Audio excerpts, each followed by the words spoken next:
4 months after the epic floods, vast swaths of Pakistan's southern Sindh Province remain inundated, in some places under 10 feet of water. By official estimates, 500,000 people are still in tent camps. An occasional farmer can be seen sowing the land, but the land is nowhere near ready to grow food, says the government's top advisor on water and agriculture issues. The ability of the land to soak up that water is not there anymore. It's not a sponge anymore. The sponge is loaded. And on top of which we are in the winter season, so our evaporation rates have gone down. Kamal Majidullah says it's just one of the challenges that will slow the recovery from floods that blanketed almost all corners of Pakistan. A lack of international aid is another, which he blames on what he calls Pakistan's distorted image as a refuge for terrorists.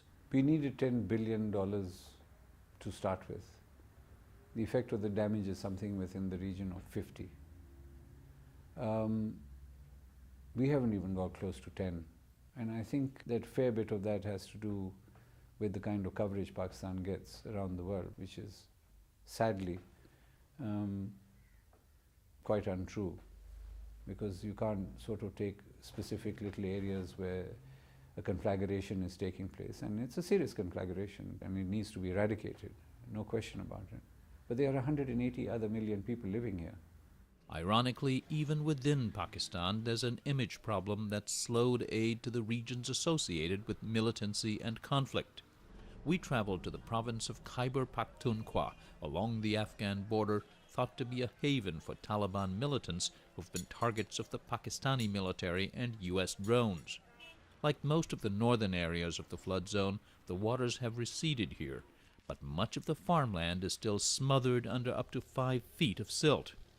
These farmers say people are down to selling what little assets they have, like livestock that survived the flood. Initially, some groups did come with rations and food, but after a while they disappeared. One of the reasons is the location of this area is tribal troubled, so people are not very willing to come and work in these parts.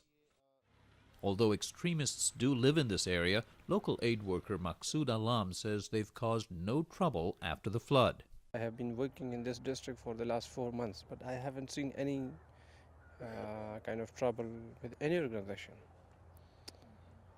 But people in normal sort of aid agencies are very reluctant to come here because of the history of militancy. Is that true? Yeah, strategically, it is placed at such a junction of these tribal agencies that nobody dares to come to this part. That is, you are right, I think. Alam works for a quasi-government agency, one of few aid groups working here.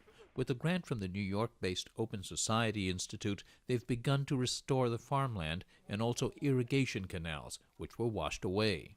95% of the families here are without their only source of income, he says, and it will be a while before they'll harvest a crop. How many people are you talking about totally? How many families? Probably 500 in this area alone, and the surrounding area put together, probably it comes to more than 500,000. 500,000 families? Families that have subsistence kind of agriculture land holdings. They have lost their source of income generation. Outside of the main areas of conflict in Khyber Pakhtunkhwa province, life is marginally better. Kala Khan is a bit farther ahead in rebuilding his livelihood. A bit. He received a $220 grant from the government, along with some seeds and fertilizer from a private Pakistani aid group to replant the 1.5 acres he rents to grow wheat and this fast-growing animal fodder. But he also borrowed about $2,000, twice this family's annual income, from neighbors and relatives to help rebuild the simple dwelling that houses an extended family of 10. It's far from done. This is where my wife and I used to sleep. It was completely destroyed. For now, his wife shares a finished room with their 2 daughters. Next door, he shares this space with the family's prized possession, a water buffalo. My biggest burden is to pay back that loan. Our biggest expense is food and rations. It would be easier if we got more rations. We have to decide how much to spend on living, how much to pay back. After all, my stomach is important. My children's stomach is important. It will take some time.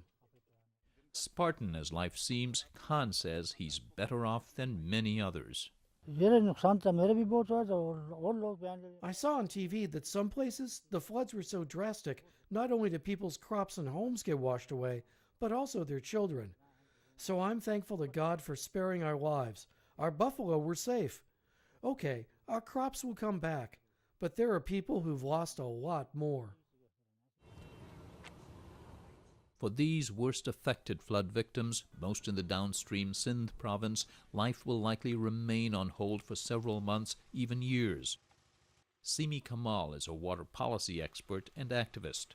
I think the problems that that we have to deal with are basically over the next year or two, really to help these people get back on the land, help them stay away from diseases as much as they can, help them with their own food needs, help get the kids back to school, help them get over this winter. And ironically, amid all this flooding, Kamal says Pakistan actually faces a water shortage over the long term, thanks to inefficient use of groundwater on its farmland and the prospect of disappearing Himalayan glaciers that feed this country's rivers. At stake is not just the freshwater supply, she says, but the very food security of this large, complex nation.